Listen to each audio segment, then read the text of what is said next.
like you say, you can look back, you know, and it's funny you say that because I can look back and be like, man, we were talking, me and Sean,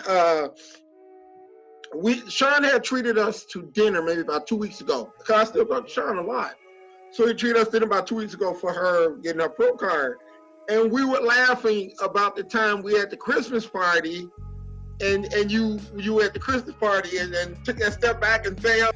I remember that. That was at the place on Halsted. Yeah, that step. Yep. We would talk about that and we were laughing, man. We was just, man, my side was hurt and we were just laughing.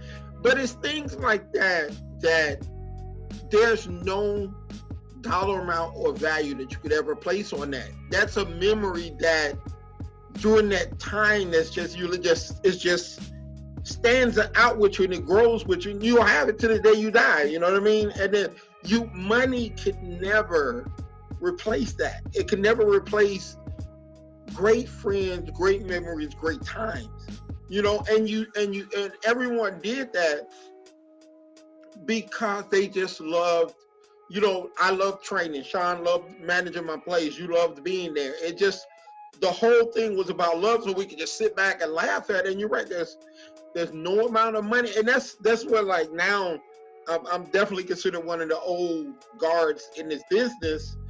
But that's the part that a lot of these trainers coming up nowadays, I mean, that's why they only last 2 or 3 years. You're missing the key element in what this all supposed to be about. You got to make some connections, and it's not just like you said about moving the weight. You got to have connections to the individual.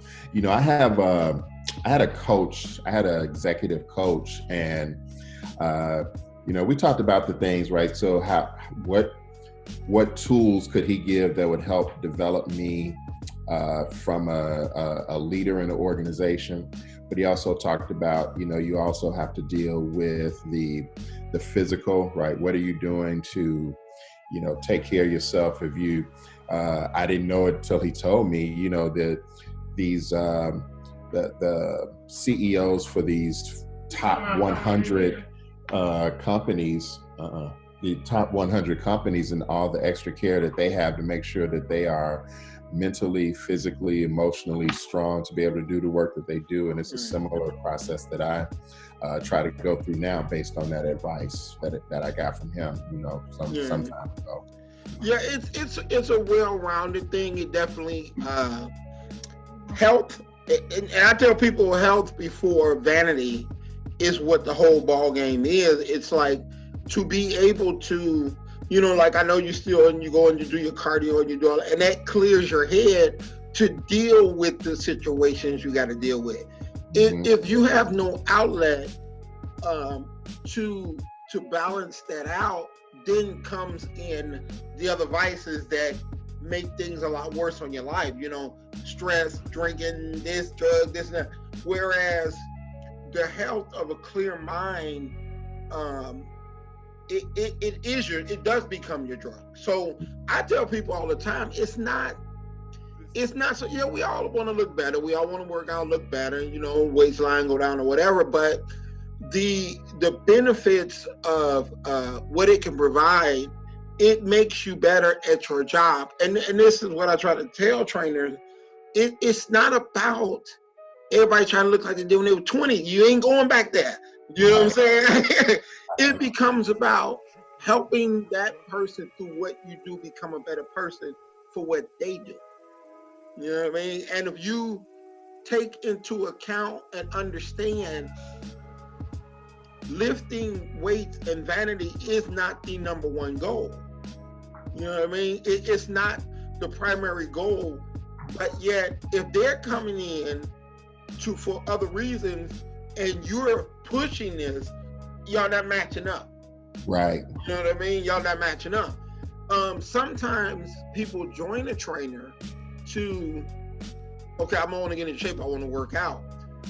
But that's the initial first step. But you as a trainer have got to be able to show them other ways of how you are being effective. You know, I had a client come in a little while ago. She had lost her daughter in the shooting down in North Carolina. Her daughter got killed on the college campus. She's from here. They're actually from Homewood. And they was all over the news. She got shot in a drive-by. And it wasn't meant for her, and another guy got killed. And it wasn't for them. They were shooting at somebody else. They just happened to get hit by a stray bullet. And of course, this is her mom, so she's messed up real bad. So one day she comes in to work out, and she was really in bad shape. I mean, just bad. Sometimes she's okay, sometimes she's bad. So what I did, I told her, I said, you know what? We're not gonna work out. What I'm gonna do is I'm gonna call my sister. And my sister lives in Atlanta, and my sister lost her son to gun violence. So she's the only person that knows what you're going through. I don't know, even though my oldest son passed away, he passed away from medical conditions, not at the hand of somebody else. You know, and I'm not a mother. Mothers feel different than fathers. We care, but mothers, they care. They got a whole nother level of love. Right. So what I did was, for an hour, she just sat there and talked to my sister. And then she said, no one has ever done that for me.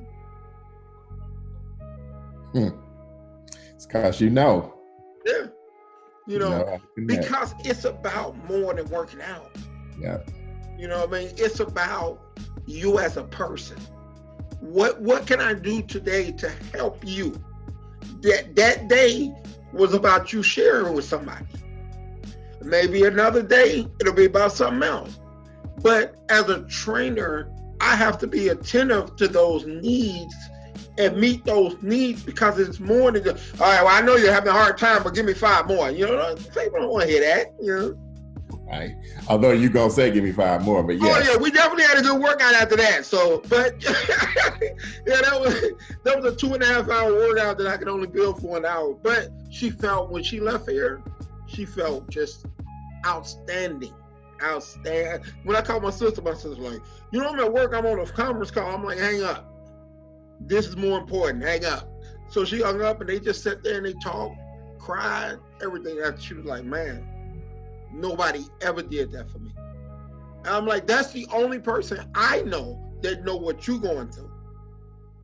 You know, and you know, it's just things like that. You know, things like that I get so much gratification out of that. You know, working them out, seeing them get in better shape is good, but working them and they getting off medication, they stress going down, you teach them good habits. You know, as a trainer, some trainers don't want you to know what you need to know for you, because that way you got to stay with them. But I want you to know everything you need for you, because if you're not with me, the value and the great feeling of still being in a physical mode goes with you. You know what I mean? So I've done my job. Right. I'm not keeping you in the secret, you know, keeping you in the dark about, you know, LA, you need to get on these ass, because that treadmill don't do nothing for you. You know what I'm saying? I don't keep you in the dark about that, because you can leave and take that with you.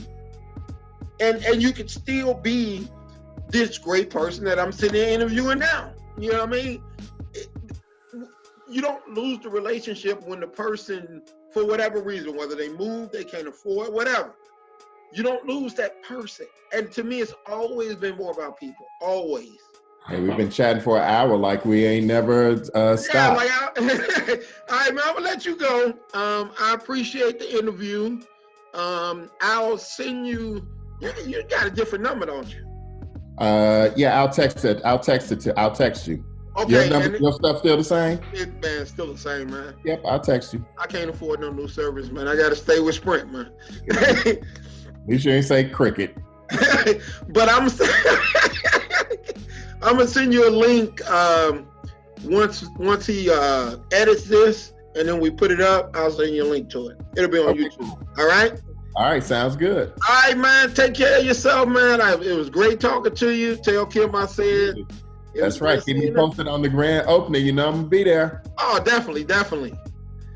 All right, so take it easy, man. All right, man. I'll talk to you soon. I appreciate it. All right, later. Thank you.